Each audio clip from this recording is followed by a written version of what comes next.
বাংলাদেশের অন্তর্বর্তী সরকারের প্রতি পূর্ণ সমর্থন জাতিসংঘের। আজ সাধারণ পরিষদের অধিবেশনে ভাষণ দেবেন ডক্টর ইউনূস। সপ্তাহান্তে চড়া নিত্যপণ্যের বাজার বেড়েছে মাছ, মুরগি, বাড়তি চাল, চিনির দাম। বাজারে চরম বিপাকে নিম্ন মধ্যবিত্তরা। দেশীয় পর্যটক থাকলেও কক্সবাজারে নেই বিদেশি পর্যটক উপস্থিতি। অব্যবস্থাপনা ও সুযোগ সুবিধার অভাবকেই দুষছেন বিশেষজ্ঞরা। এবং কুষ্টিয়ায় প্রলোভনে ফেলে দুই ভাইকে বিদেশ নিয়ে অমানবিক নির্যাতন। এক ভাই ফিরলেও অন্যজন নিখোঁজ। চরম দুশ্চিন্তায় পরিবার। দেখছিলেন দেশ জনপদ সংবাদ শিরোনাম, সঙ্গে আছে আমি ইশিকা আজিজ। সুনামগঞ্জের হাওরের বুক জুড়ে বিছানো লাল গালিচা। ভোরের আলো ফুটতেই বিকিবিল ভরে ওঠে লাল রঙে। লাল পদ্মের এমন মোহনী সৌন্দর্য উপভোগে ছুটে যান ভ্রমণ পিপাসু ও প্রকৃতি প্রেমীরা।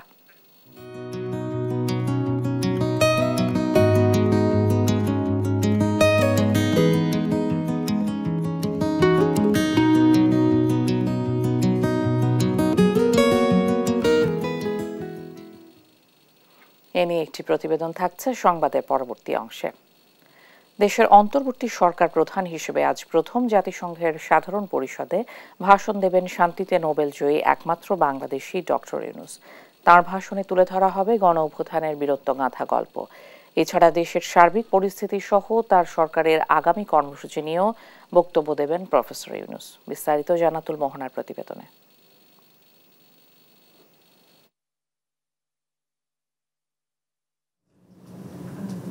এক ঐতিহাসিক মুহূর্তের সাক্ষী হতে যাচ্ছে বাংলাদেশ।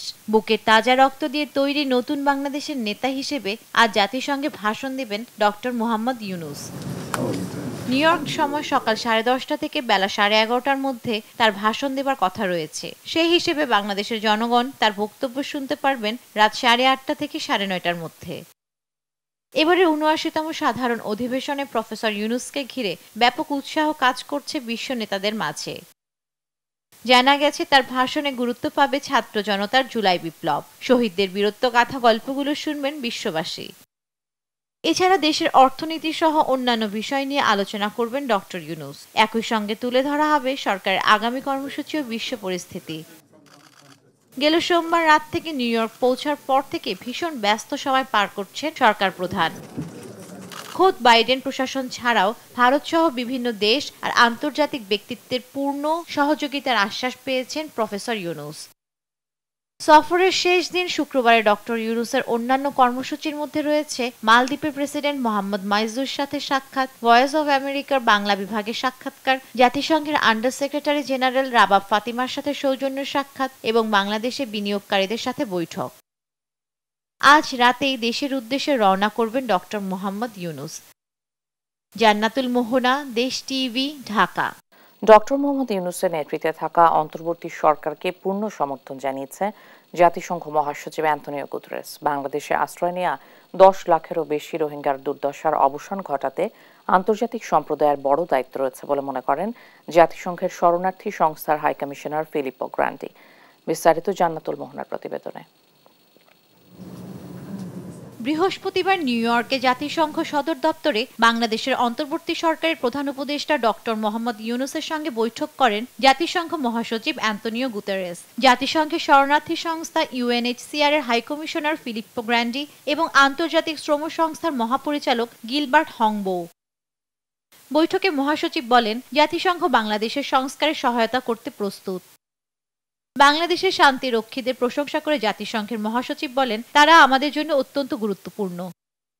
অন্যদিকে 10 লাখেরও বেশি রোহিঙ্গার দুর্দশার অবসান ঘটাতে আন্তর্জাতিক সম্প্রদায়ের আরও বেশি কিছু করা উচিত এবং জাতিসংঘ রোহিঙ্গা শিশুদের শিক্ষার জন্য আরও সহায়তা করতে প্রস্তুত বলে জানান জাতিসংঘের শরণার্থী সংস্থার হাইকমিশনার ফিলিপ্পো গ্র্যান্ডি। এদিকে আন্তর্জাতিক শ্রম সংস্থার মহাপরিচালক গিলবার্ট হংবো প্রধান উপদেষ্টার সঙ্গে সাক্ষাৎকালে বলেন, যখন প্রয়োজন হবে তখনই ILO তার ডাকে সাড়া দেবে। জান্নাতুল মোহনা, দেশ টিভি, ঢাকা। সপ্তাহ ঘুরেও স্বস্তি ফেরেনি সারা দেশের নিত্যপণ্যের বাজারে।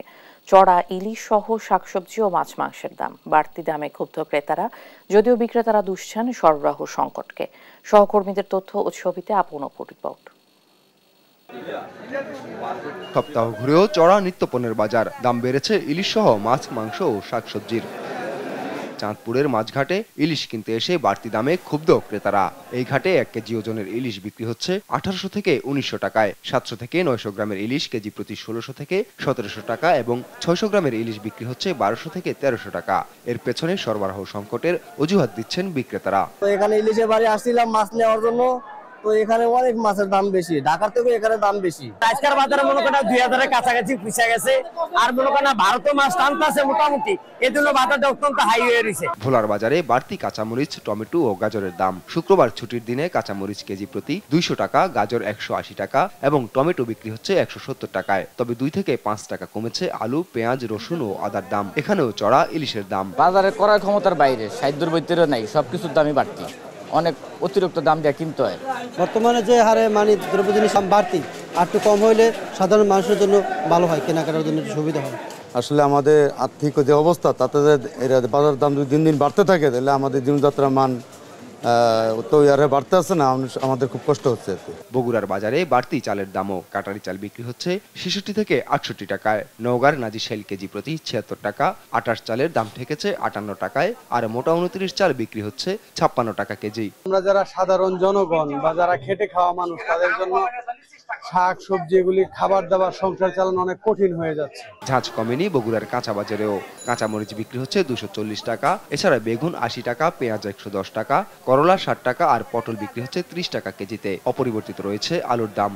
সব বাজারের দামই বেশি, আলুর দাম বেশি, পেঁয়াজের দাম বেশি, বেগুনের দাম বেশি, করলার দাম বেশি। কাঁচামরিচ 60 টাকা পোয়া, 240, আর শাচিলা 30 টাকা পিস, করলে 60 টাকা কেজি, পেঁপে 20 টাকা কেজি, বেগুন 80 টাকা কেজি, পটল 30 টাকা কেজি। বাজারে তো বেশি হয়ে গেছে, আজকে বৃষ্টি কারণে তুলতে পারেনি, এই জন্য বেশি হয়ে গেছে। বন্যা পরবর্তী নোয়াখালীর বাজারেও নেই স্বস্তি। গেল সপ্তাহে মুরগির দাম কম থাকলেও শুক্রবার ব্রয়লার মুরগির দাম বেড়েছে কেজিতে 40 থেকে 50 টাকা। মুরগির ডিম হালি প্রতি বিক্রি হচ্ছে 52 টাকায়। আপন অপু, নিউজ ডেস্ক, দেশ টিভি। দেখছেন দেশ জনপদ সংবাদ।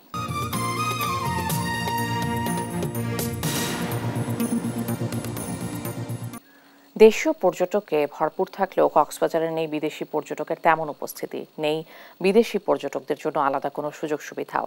অব্যবস্থাপনা ও পর্যাপ্ত সুযোগ সুবিধার অভাবে বিশ্বের অন্যতম দীর্ঘ এই সমুদ্র সৈকতে টানা যাচ্ছে না বিদেশি পর্যটক। অপার সম্ভাবনাময় কক্সবাজারকে অব্যবস্থাপনা দূর করে বৈশ্বিক পর্যটন স্পটে রূপান্তরের দাবি বিশেষজ্ঞদের। সৌরভ দেবের রিপোর্ট। প্রাকৃতিক সৌন্দর্য ভরপুর কক্সবাজার। পাহাড়ে হেলান দিয়ে সমুদ্রের সৌন্দর্য অবলোকন করা যায় দুচোখ ভরে। কক্সবাজারে সারা বছরই দেশি পর্যটকের আনাগোনা থাকলেও বিদেশি পর্যটক তেমন একটা আসেন না বলছেন পর্যটন সংশ্লিষ্টরা। এমনকি বিদেশি পর্যটকের কোনো পরিসংখ্যানও নেই প্রশাসনের কাছে। পর্যটন সংশ্লিষ্টরা বলছেন গেল 1 বছরে তাদের হিসেবের খাতায় বিদেশি পর্যটকের সংখ্যা একেবারেই শূন্যের কোটায়। আমাদের যে সম্পদগুলো আছে, যে প্রাকৃতিক যে সৌন্দর্যগুলো আছে, ওগুলো যদি আমরা বিদেশিদের কাছে যদি প্রচার করতে পারি, প্রচুর পর্যটক কক্সবাজার আসবে বলে আমি ধারণা করছি। দেশি পর্যটকরাও মনে করছেন পর্যাপ্ত বিনোদনের ব্যবস্থা না থাকায় এবং আধুনিক সুযোগ সুবিধার অভাবে বিদেশি পর্যটক টানতে পারছে না কক্সবাজার। আধুনিক বিনোদনের সুযোগ সুবিধাগুলো আমরা এখানে পাই না, যেটা বিদেশি দিতে পারে। তারা ওখানে কষ্ট হলেও ওখানে চলে যায়, মিনারেল ওয়াটার খাওয়ার জন্য তারা বাংলাদেশে আসবে না। তাদের সেই ফ্যাসিলিটিগুলো আমরা যদি দিতে পারি, আমরা মানে অনেক বৈদেশিক মুদ্রা আমরা অর্জন করতে পারবো। সদিচ্ছার অভাবে মুখ থুবড়ে পড়ছে এমন অপার সম্ভাবনা বলছেন বিশেষজ্ঞরা। বিদেশি পর্যটক আনতে গেলে যে উদ্যোগ এবং যে আয়োজন দরকার, তার যথেষ্ট ঘাটতি রয়েছে। আমরা আসলে বিদেশি পর্যটকের বাংলাদেশে আগমন, এই ব্যাপারে আমরা আসলে কতটুকু সিরিয়াস, এই ব্যাপারটা নিয়ে আমার যথেষ্ট সন্দেহ রয়েছে। এদিকে এবারের পর্যটন দিবস উপলক্ষে অনেকটা দায়সারা আয়োজন কক্সবাজার ঘিরে। নেই তেমন কোনো উৎসব মুখরতা। খোদ জেলা প্রশাসকের মুখেই শোনা গেল নানান অব্যবস্থাপনার কথা। একটি বিচে পর্যটকবৃন্দ আসলে সেখানে সুইমিং করার পরে তারা একটি চেঞ্জিং রুম চান, তারপর নিরাপত্তা চান, তারপরে বিচে আনওয়ান্টেড ইন্টারাপশন যাতে না হয় সেটি চান, বিরক্তি উদ্রেককারী কেউ যেন তাকে ডিস্টার্ব করতে না পারে সেটি চান। পাশাপাশি বিচ থেকে আমাদের হোটেল পর্যন্ত যাওয়া আসা এবং শহরের ভেতরে যে যাতায়াত এগুলোর সুবিধা তারা চান। পাশাপাশি বীজটি তারা পরিষ্কার দেখতে চান। তো আমাদের এখানে আমরা প্রায়শই দেখি যে আমরা শুনে থাকি যে এখানে বিচে ময়লা আবর্জনা ফেলা হয়, তারপর আমাদের প্লাস্টিক ফেলা হয়, এগুলো শুনে থাকি আমরা। সংশ্লিষ্টরা বলছেন একটি আধুনিক পর্যটন কেন্দ্র হিসেবে কক্সবাজারকে গড়ে তুলতে পারলে এখান থেকেই আয় করা যাবে প্রচুর বৈদেশিক মুদ্রা। নিউজ ডেস্ক, দেশ টিভি। বিশ্ব পর্যটন দিবস আজ বিভিন্ন কর্মসূচির মাধ্যমে পালিত হচ্ছে দিবসটি। বিস্তারিত জানাতে কক্সবাজার ও চট্টগ্রাম থেকে যুক্ত হচ্ছেন সহকর্মী সৌরভ দেব ও AKM নাজিম। প্রথমেই যাচ্ছি কক্সবাজারে। সৌরভ, কক্সবাজারে আজ পর্যটক উপস্থিতি কেমন দেখছেন, আর বিদেশি পর্যটক টানতে কি কি পরামর্শ বিশেষজ্ঞদের? হ্যাঁ ইশিকা, আসলে আজকে পর্যটন দিবস এবং পর্যটন দিবস ঘিরে অতীত বছরগুলোতে আমরা যেটি দেখেছিলাম আসলে কার্নিভাল সহ বেশ কিছু আয়োজন, তবে এবারে সেরকম কোনো কিছুই চোখে পড়েনি এবং সেই সাথে কক্সবাজার ঘিরে আসলে মানুষের যে আগ্রহ সারা বছর থাকে সেটি বলতে হয় দেশীয় পর্যটকদের, কিন্তু বিদেশি পর্যটক টানার ক্ষেত্রে এমন একটি আন্তর্জাতিক পর্যটন কেন্দ্র কক্সবাজার এবং দেশের সর্ববৃহৎ পর্যটন কেন্দ্র বলা হয় এই সমুদ্র শহর কক্সবাজারকে, কিন্তু সেটি নিমিত্তে কোনো ধরনের সরকারি উদ্যোগ যে এখানে বৈদেশিক মুদ্রা অর্জন করবেন এই কক্সবাজার সমুদ্র সৈকতকে ব্যবহার করে এবং এই পর্যটন কেন্দ্রটিকে আরও বেশি নানামাত্রিক পর্যটন বান্ধব করে তোলবার যে প্রয়াস সেটি নিয়ে আসলে পর্যটন সংশ্লিষ্ট যেই বিভিন্ন ব্যবসায়ী সহ বিভিন্ন সংশ্লিষ্টরা যারা রয়েছেন তাদের আসলে ক্ষোভ রয়েছেন এবং তাদের যেই আমরা এ নিয়ে কি প্রতিবেদনও প্রচার করেছি এবং সেখানে তারা যেটি বলছেন যে আন্তর্জাতিক পর্যায়ে কক্সবাজারকে তুলে ধরার ক্ষেত্রে যে পরিমাণ উদ্যোগ নেওয়া দরকার আসলে সেই পরিমাণ উদ্যোগ সরকারিভাবে অতীতেও হয়নি এবং সামনে হবার জন্য তেমন কোনো প্রয়াস আসলে চোখে পড়ছে না। আজকে আমি যদি একটু দেখাই, এই যে কক্সবাজার এত বড় পর্যটন কেন্দ্র, কিন্তু পর্যটন দিবসে এখানে সাদামাটা এই সাংস্কৃতিক আয়োজন ছাড়া আসলে তেমন কোনো বড় আয়োজন নেই বললেই চলে। তো এই শিকা পর্যটন দিবসে কক্সবাজার থেকে আমার কাছে এই ছিল সর্বশেষ। আমরা চলে যাচ্ছি চট্টগ্রামে, সেখানে রয়েছে আমাদের সহকর্মী AKM নাজিম।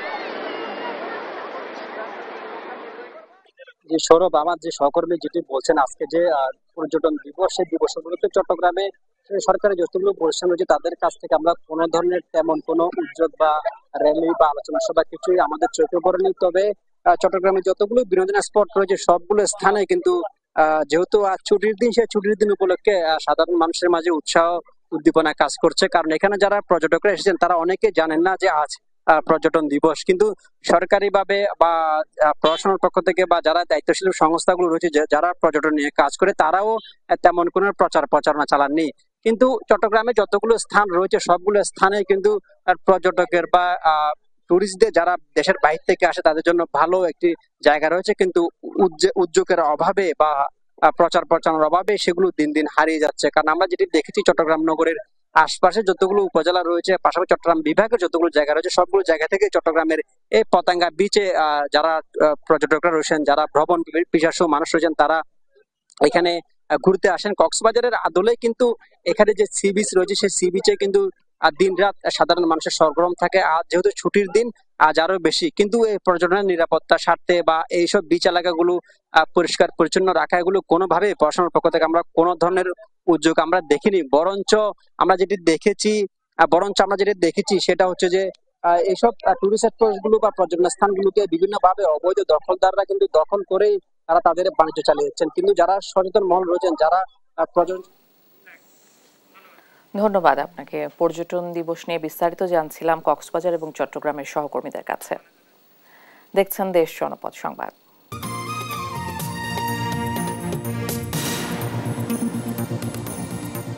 দালালের প্রলোভনে ধার দেনা করে বিদেশ গিয়ে করুণ পরিণতি কুষ্টিয়ার আশরাফুল রাহাত নামে দুই ভাইয়ের। 3 মাস অমানবিক নির্যাতনের পর পঙ্গু হয়ে আশরাফুল কোনো রকম প্রাণে বেঁচে দেশে ফিরলেও এখনও নিখোঁজ আরেক ভাই রাহাত। বেঁচে আছে কি মারা গেছে তাও জানে না পরিবার। প্রতিটি মুহূর্তই তাদের কাছে আতঙ্ক ও দুশ্চিন্তায়। ইরফান রানার ক্যামেরায় কুষ্টিয়া থেকে নাহিদ হাসান তিতাসের রিপোর্ট। ভাই আমার ভাইকে ওরা নিয়ে যায় মরুভূমিতে ফেলাই দিয়ে আসছে। এভাবেই দালাল চক্রের সদস্যদের হাতে অমানবিক নির্যাতনের বর্ণনা দিচ্ছিলেন কুষ্টিয়ার মিরপুর উপজেলার হাজরাহাটি গ্রামের বাসিন্দা আশরাফুল ইসলাম। গত 3 মাস আগে পরিবারের স্বাচ্ছন্দ্য ফেরাতে দালাল চক্রের সদস্য শিহাবুদ্দিন টিক্কা, কাশেমউদ্দিন সহ কয়েকজনের মাধ্যমে ইটালি যাওয়ার উদ্দেশ্যে রওনা দেন আশরাফুল ও তার চাচাতো ভাই রাহাত। তবে ভাগ্যের নির্মম পরিণতির কাছে হার মানেন তারা। দালাল চক্রের সদস্যরা ইটালিতে না নিয়ে গিয়ে লিবিয়ায় 3 মাস ধরে আটকে রেখে চালায় অমানবিক নির্যাতন। টাকার বিনিময়ে দালালদের হাত থেকে পঙ্গু হয়ে আশরাফুল দেশে ফিরলেও এখনো নিখোঁজ তার ভাই রাহাত। বেঁচে আছে কি মারা গেছে তাও জানেন না পরিবার। মুক্তিপণ চাই 20 লাখ টাকার মুক্তিপণ দিচ্ছি আমরা। তারপরেও আবার ফের আর এক মাফিয়ার কাছে বিক্রি করে দিয়েছে। তারপরেও আবার আমরা 6 লক্ষ টাকা দিয়ে আমার ছেলেকে বাঁচায় নিয়ে আসছি। আমি যদি নাই কথা বলতে পারি, নাই সালার মুখ দেখতে পারি, আমি কিভাবে আমি দুনিয়ায় থাকবো? আমি উপযুক্ত শাস্তি চাচ্ছি। আমি এদের এই যে দালাল চক্র, এই দালাল চক্র আর বাংলাদেশের বুকে যদি না থাকে, যাতে কঠিন থেকে কঠিনতম শাস্তি হয়। শুধু আশরাফুল আর রাহাত নয়, এই দালাল চক্রের প্রতারণার শিকার হয়ে একই গ্রামের ইমরান হোসেনও বিদেশে গিয়ে দীর্ঘদিন ধরে রয়েছেন নিখোঁজ। তাই রাহাত ও ইমরানকে ফেরত সহ এই দালাল চক্রের বিরুদ্ধে ব্যবস্থা চাই ভুক্তভোগী পরিবার ও স্থানীয়রা। আর হবে না কি কয়, এমন কাজ করলে টাকা ঢুকিয়ে সব করে, এখন কি করবো? এখন ছেলে এখান থেকে পারে লোন তোলে, জমি বিক্রি করে, বা যাদের যেটুকু সম্পত্তি ছিল সম্পূর্ণটা মনে করেন যে একদম বিক্রি করে শেষ করে দিছে। মারা যে গেছে এটা কনফার্ম, আমাদের সঠিক খবর জানাতে হবে। এবং এই যে আশরাফুল ফিরে আসছে, এই যে এত টাকা তাদের নষ্ট হয়েছে, প্রায় 30 লক্ষ টাকা, 2 ফ্যামিলিতে প্রায় 40 লক্ষ টাকার যে একটা ক্ষয়ক্ষতি, এবং তাদের যে জীবনের যে একটা ক্ষতি, তারা আজীবনের জন্য পঙ্গু হয়ে গেছে, এরও একটা ক্ষতিপূরণ চাই এবং দালাল চক্রের যেন একটা দৃষ্টান্তমূলক শাস্তি হয়, এটা আমরা চাই। আর এ ঘটনায় অভিযুক্ত দালাল চক্রের সদস্যদের পাওয়া না গেলেও পুলিশ বলছে অভিযোগের বিষয়টি তদন্ত সাপেক্ষে ব্যবস্থা নেবেন তারা। অভিযোগ যেহেতু দিয়েছে, অবশ্যই পুলিশ তদন্ত করে দেখবে। যদি এরকম কোনো কিছু সত্যতা পায়, আইনগত যে ব্যবস্থা, দেশের প্রচলিত আইনের যে ব্যবস্থা, সেই ব্যবস্থায় নেওয়া হবে। প্রতিনিয়তই দালাল চক্রের মাধ্যমে বিদেশ পাড়ি দিতে গিয়ে প্রতারণার শিকার হচ্ছে অসংখ্য সাধারণ মানুষ। তাই এইসব দালাল চক্রের বিরুদ্ধে কঠোর ব্যবস্থা গ্রহণের দাবি সচেতন নাগরিকদের। নাহিদ হাসান তিতাস, দেশ টিভি, কুষ্টিয়া। মাদ্রাসা ছাত্র আনাস মিয়ার বিদেশ যাওয়ার স্বপ্ন কেড়ে নিল ঘাতকের বুলেট। গেল 5 আগস্ট হবিগঞ্জের বানিয়াচংয়ে বৈষম্য বিরোধী ছাত্র আন্দোলনে গুলিতে শহীদ হন আনাস।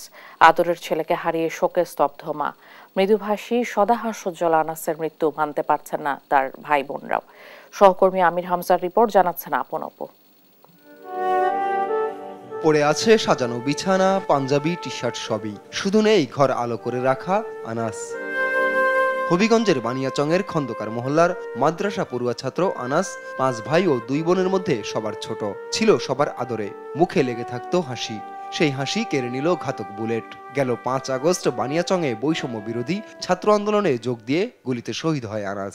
ডাংবাংলাইনতে ঢুকছি, ঢুকে কতক্ষণ ওই মসজিদ আছে, এখানে একটা মসজিদটা পার হয়েছি, ভরই দেখি ফুলাইনতে সাইকেল দিকে উলি লাগাই দিছে। ওখানে উলির পরে আমার মনে তো কোনো অবস্থা হারাফ, কেউ অবস্থা গুরুত্ব হারাফ, অভিযোগ লই যাওয়া লাগবো বা হসপিটাল লই যাওয়া লাগবো। আমি ফাল মেরে লামছি, লামি এরারে হরাইয়ে দেখি আমার ভাই ওই ইগানো ফালাইল, পরে দেহের ফেটের মাঝে গেঞ্জিতে বান দেওয়া, বড় লই গেছি গে। আদরের ছেলেকে হারিয়ে বাকরুদ্ধ মা, হতবিহ্বল চোখ, খুঁজে বেড়ায় সোনার টুকরা ছেলেকে। কোথা কোনটা হাইব, গীতা হাইব, ওইটা হলে ও করছি হারা থেকে। কেমন লাগে রে বাবা, তোমরা নিজে বুঝো না কিটা লাগবো। এর জায়গাত গে বইতেই পারি না, আমি করে করলে হইতে জায়গা। পরিবারের স্বপ্ন ছিল বিদেশ গিয়ে প্রতিষ্ঠিত হবে আনাস, ধরবে পরিবারের হাল। ঘাতকের বুলেটে নিভে যায় সেই স্বপ্ন প্রদীপ। বাইরে যাওয়ার একটা আমরা করছিলাম, সবকিছু রেডি হয়েছিল। এই মাসের 25 তারিখ হয়তো ইন্ডিয়া যাওয়ার একটা প্রোগ্রাম ছিল। বাইরে যাইব 10 বছর 5 বছর থাকবো, তাইকে দেশে আইব, এইলে ঘরে ইয়া করবো, এর ভিতরে তো আল্লাহ আমার ভাইটা নিয়ে গেলেন। পাড়া পড়শিদেরও প্রিয় পাত্র ছিল আনাস, তার এমন মৃত্যু কাঁদিয়েছে তাদেরও। সে কিন্তু অনেক ভালো একটা লোক ছিল, আমার ছোট ভাই হিসেবে মায়া করছে, অনেক স্মৃতি তার, আসলে তার বলার মতো না। মানুষের সঙ্গে সে খুব ভালো ব্যবহার করতো, বাজার একটা কোনো সাথে ঝগড়া বিবাদ কিচ্ছু নাই। আনাস হত্যার দৃষ্টান্তমূলক বিচার দাবি পরিবার ও এলাকাবাসীর। নিউজ ডেস্ক, দেশ টিভি। ভোরের আলো ফোটার সাথে সাথে লাল রঙের ছেয়ে যায় চারপাশ। প্রথম দেখলে মনে হবে হাওরের বুকে বিস্তীর্ণ এলাকায় লাল গালিচা বিছিয়ে রাখা হয়েছে। বিকিবিল হাওরের বুকে লাখ লাখ লাল শাপলা ফুটে আছে। এমন সৌন্দর্য উপভোগ করতে ছুটে আসছেন ভ্রমণ পিপাসুরা। মেহেদী হাসানের তথ্য ও চিত্রে সালমা জাহানের ডেস্ক রিপোর্ট। সবুজ পাতার ফাঁকে ফাঁকে ফুটে রয়েছে লাল শাপলা। যতদূর চোখ যায় বিল জুড়ে অপার সৌন্দর্য, এ যেন শাপলার রাজ্য। লাল সবুজের এই চিত্র ফুটিয়ে তোলে বাংলার প্রকৃত রূপ। সুনামগঞ্জের তাহিরপুর উপজেলায় বিকিবিল হাওরের শাপলা বিলের চিত্র এটি। এ যেন প্রকৃতির বুকে আঁকা নকশিকাঁথা। টাঙ্গুয়ার হাওর, নীলাদ্রি লেক কিংবা শিমুল বাগানের সৌন্দর্য দেশ বিদেশে ছড়িয়ে পড়েছে অনেক আগেই। এবছর যোগ হয়েছে লাল রঙের মোড়ানো শাপলা বিল। রাতে ফোটা শাপলা সূর্যোদয়ের পর থেকে সকাল 8টা থেকে 9টা পর্যন্ত ফোটা অবস্থায় থাকে। তাই অপরূপ সৌন্দর্য উপভোগে সকাল সকাল দূর দূরান্ত থেকে ছুটে আসেন দর্শনার্থী। বিলটা আমরা যেখানে আছি এটা হচ্ছে বিকিবিল, এটা তাহিরপুর তারা সুনামগঞ্জ জেলায় অবস্থিত। একদিকে হচ্ছে মেঘালয় পাহাড়, আর একদিকে হচ্ছে এই বিলটা। আপনি পুরোটাই দেখেন একদম শাপলায় মানে ভরপুর। এই হাওরটি লাল শাপলার বিকিবিল হিসেবে পরিচিতি পেয়েছে। গত 5-7 বছর ধরে এই হাওরে অসংখ্য পর্যটকের সমাগম ঘটে। পাহাড়ের পাশে এভাবে মানে এত মনোমুগ্ধকর জায়গা, মানে বারবার আসতে মন চায়। এখানে আসার যে যোগাযোগ ব্যবস্থাটা এটা খুবই অনুন্নত। আমরা প্রশাসনের কাছে জোর দাবি জানাচ্ছি এই অতি দ্রুত এই যোগাযোগ ব্যবস্থাটা উন্নত করার জন্য, এখানে যাতে পর্যটকরা অনায়াসে আসতে পারে। বর্ষার শুরুতেই এখানে শাপলা ফুল ফোটা শুরু হয়। নিউজ ডেস্ক, দেশ টিভি। এই ছিল এখনকার দেশ জনপদ সংবাদ। সাথে থাকার জন্য ধন্যবাদ।